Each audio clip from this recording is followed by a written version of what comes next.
Bien, queridas hermanas, queridos hermanos, les saludo en el nombre de nuestro Señor Jesucristo.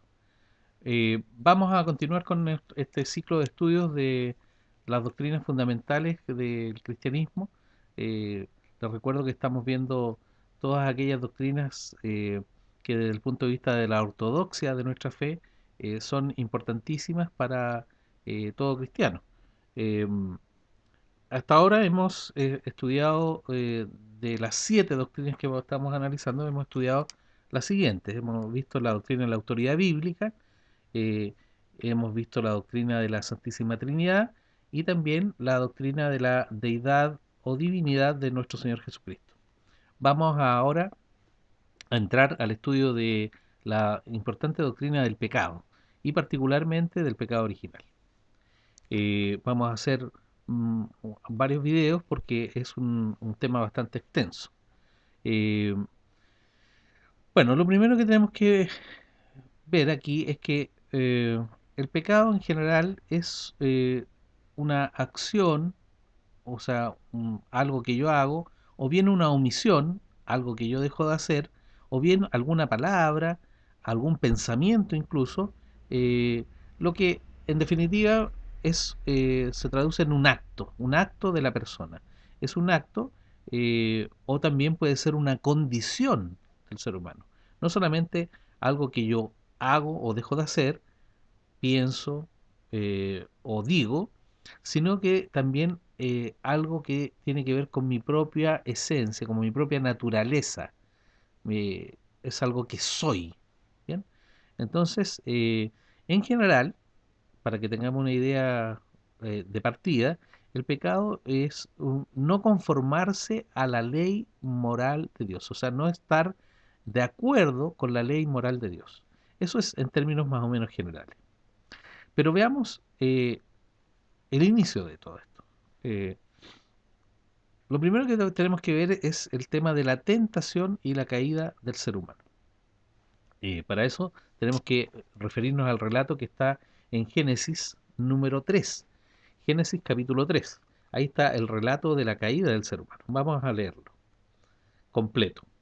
Dice, pero la serpiente era astuta más que todos los animales del campo que Jehová Dios había hecho, la cual dijo a la mujer, con que Dios os ha dicho, no comáis de todo árbol del huerto. Y la mujer respondió a la serpiente, del fruto de los árboles del huerto podemos comer, pero del fruto del árbol que está en medio del huerto, dijo Dios, no comeréis, de él ni le tocaréis para que no muráis. Entonces la serpiente dijo a la mujer, no moriréis, sino que sabe Dios que el día que comáis de él, serán abiertos vuestros ojos y seréis como Dios, sabiendo el bien y el mal. Y vio la mujer que el árbol era bueno para comer, y que era agradable a los ojos, y árbol codiciable para alcanzar la sabiduría. Y tomó de su fruto y comió, y dio también a su marido, el cual comió así como ella. Entonces fueron abiertos los ojos de ambos, y conocieron que estaban desnudos. Entonces cosieron hojas de higuera y se hicieron delantales. Y oyeron la voz de Jehová Dios que se paseaba en el huerto, al aire del día, y el hombre y su mujer se escondieron de la presencia de Jehová entre los árboles del huerto. Mas Jehová Dios llamó al hombre y le dijo, ¿dónde estás tú?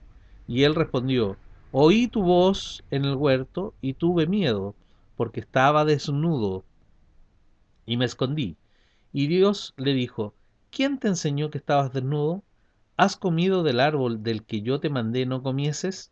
Y el hombre respondió, la mujer que me diste por compañera me dio del árbol y yo comí. Entonces Jehová Dios dijo a la mujer, ¿qué es lo que has hecho? Y dijo la mujer, la serpiente me engañó y comí. Y Jehová Dios dijo a la serpiente, por cuanto esto hiciste, maldita serás entre todas las bestias y entre todos los animales del campo. Sobre tu pecho andarás y polvo comerás todos los días de tu vida. Y pondré enemistad entre ti y la mujer, y entre tu simiente y la simiente suya. Esta te herirá en la cabeza y tú le herirás en el calcañar. A la mujer dijo, Multiplicaré en gran manera los dolores de tus preñeces.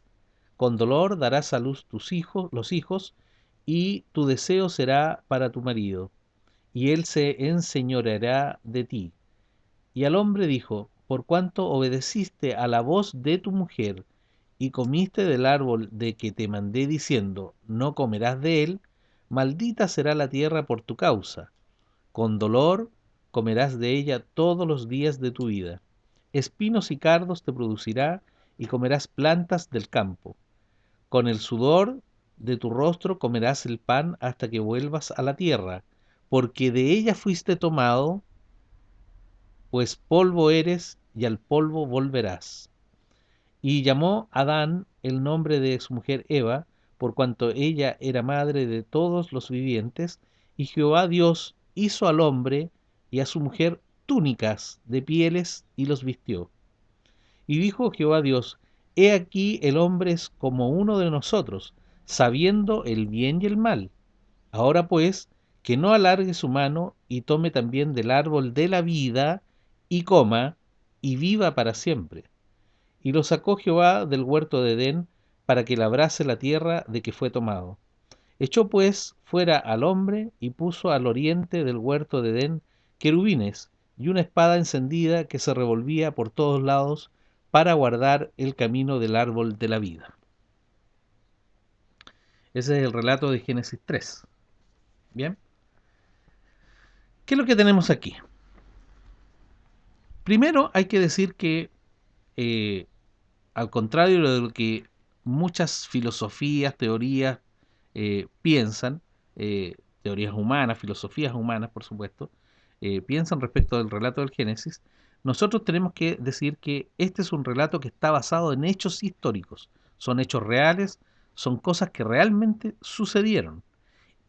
Sin embargo, es un relato que está enriquecido, por supuesto, con un profundo simbolismo. No es un simple mito. Todo el Antiguo Testamento y el Nuevo Testamento lo consideran un hecho histórico, o sea, algo que realmente ocurrió, así como se dice.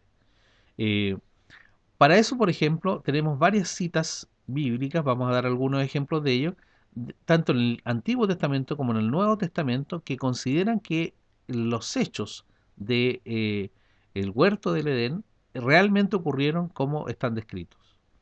Eh, y que no es un simple mito, algo que se arrastraba, ¿no es cierto?, una tradición oral que después Moisés recogió en el libro del Génesis. Recordemos que es Moisés, muchos años después que estos hechos han ocurrido, el que los va a poner por escrito por mandato de Dios. Eh, Sin embargo, no se trata de hechos míticos, eh, que habrían sido traspasados oralmente, por tradición de los seres humanos. No, esto se trata de un hecho verídico, real, que ocurrió, tal como la Biblia lo relata, y que sin embargo está, por supuesto, en el relato escrito, enriquecido con varios símbolos, varios términos, conceptos ahí que son simbólicos, y que Moisés los puso por escrito, pero son hechos reales, que realmente ocurrieron. Entonces, veamos por ejemplo en Oseas capítulo 6, verso 7, que nos dice, por ejemplo, el Antiguo Testamento aquí en los profetas. En los profetas. 6, Oseas 6, 7, dice, mas ellos, cual Adán, traspasaron el pacto, allí prevaricaron contra mí, haciendo referencia a lo que había ocurrido en el huerto. Entonces, en la época de los profetas, Oseas estaba estaba claro de que estos hechos habían ocurrido y que se estaban repitiendo, ¿no es cierto?, en esa época. Dice, compara lo que ocurrió en su época con lo que había ocurrido con Adán en el huerto. Eh, Eclesiastés, por su parte, el libro de Eclesiastés,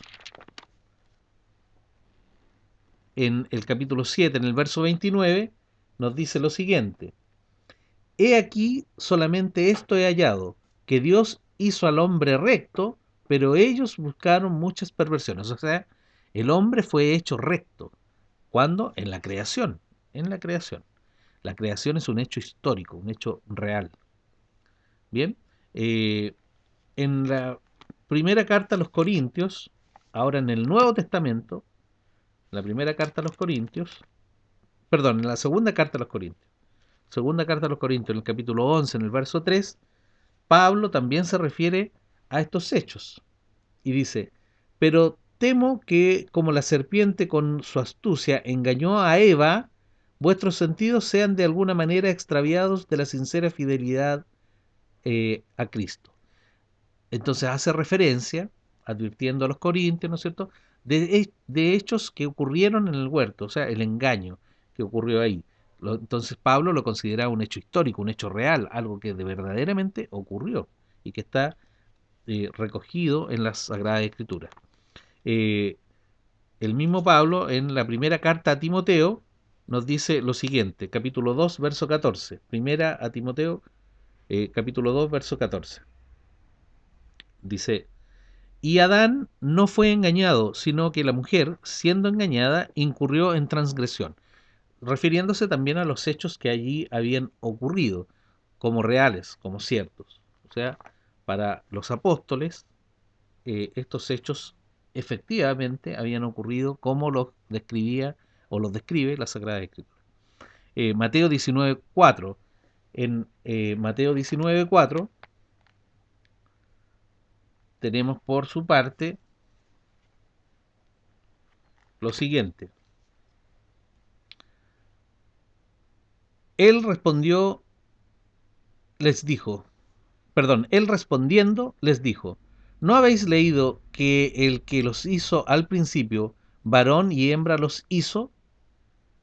Bien, entonces aquí tenemos también eh, cómo Jesús mismo se refiere a hechos que han ocurrido en el Génesis, que es la creación del hombre y la mujer. Entonces, son hechos reales, la creación son hechos reales, la caída es un hecho real, es un hecho histórico. Juan 8:44, en el Evangelio de Juan, capítulo 8, verso 44, dice lo siguiente. Vosotros sois de vuestro padre el diablo, y los deseos de vuestro padre queréis hacer. Él ha sido homicida desde el principio, y no ha permanecido en la verdad, porque no hay verdad en él. Cuando habla, mentira de suyo habla, porque es mentiroso y padre de mentira.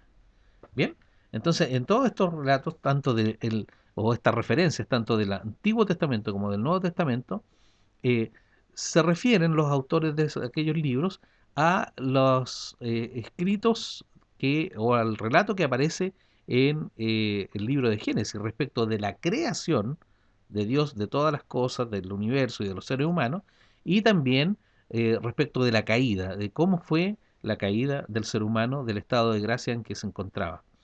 Entonces, primer punto despejado, la creación, tanto la creación como la caída después del ser humano en el huerto de Edén, es un hecho histórico que está recogido en las Sagradas Escrituras. No es un simple mito, no es algo que se le ocurrió a alguna civilización o a alguna persona, ¿ah? Una historia, eh, un, un, una novela, no es eso, es un hecho histórico que ocurrió y que está efectivamente perdido también en el tiempo, pero que ha sido recogido en los escritos de Moisés por inspiración divina.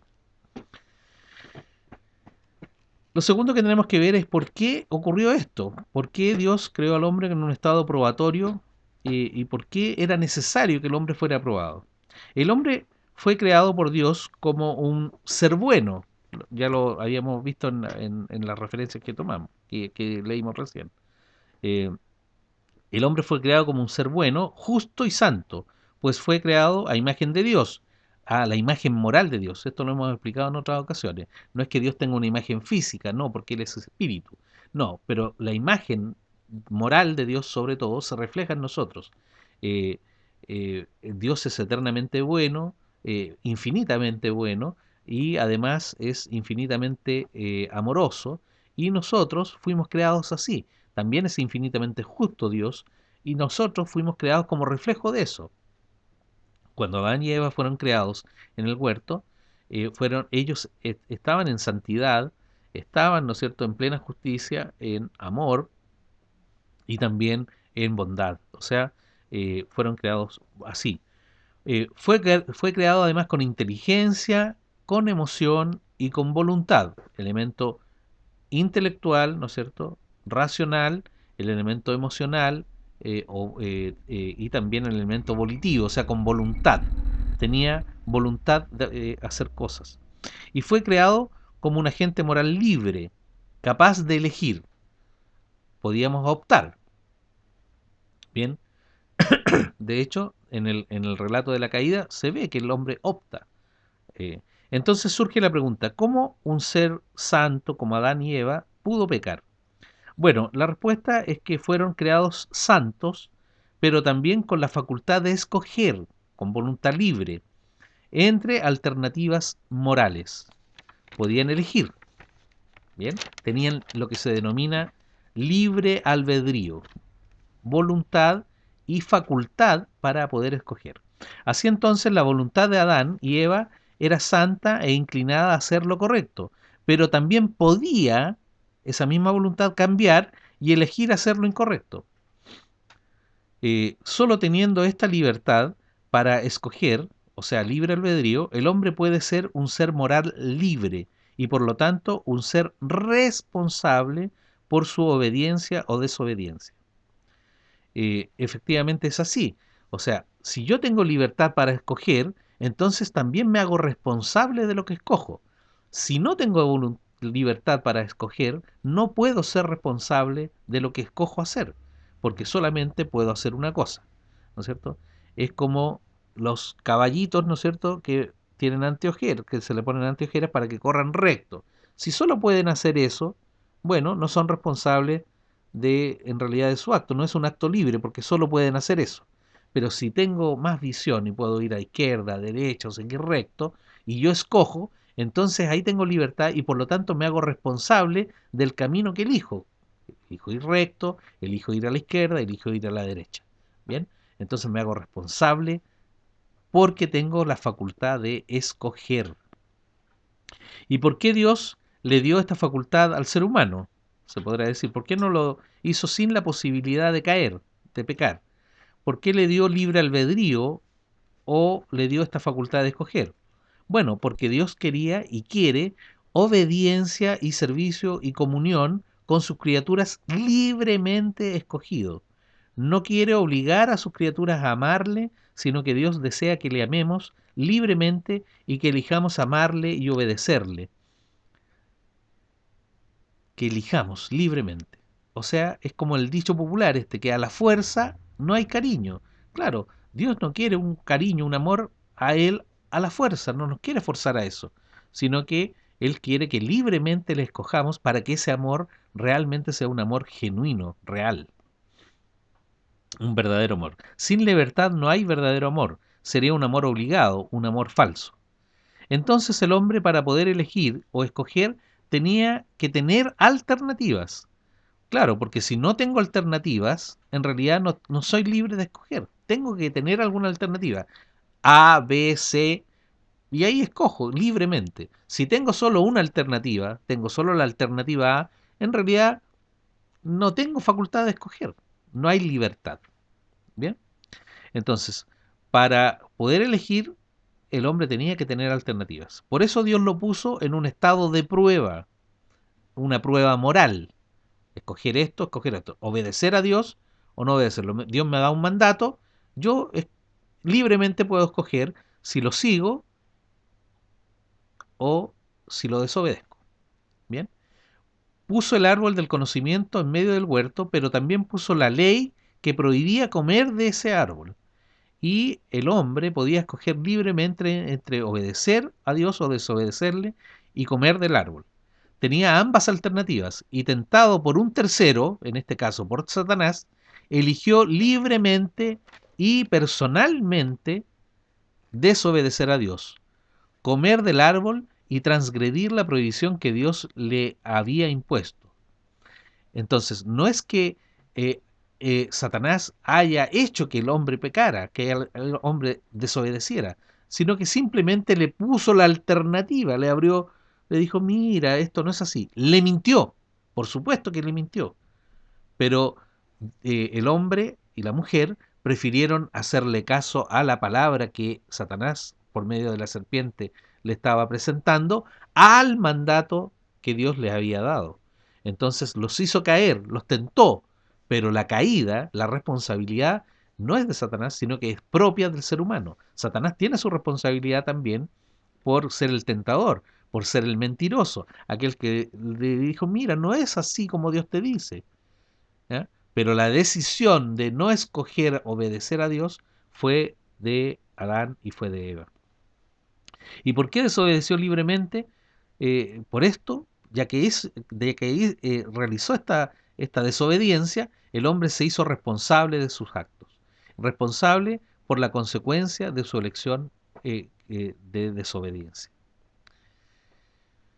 Bien, hasta aquí vamos a dejar la primera parte, continuamos en un segundo video.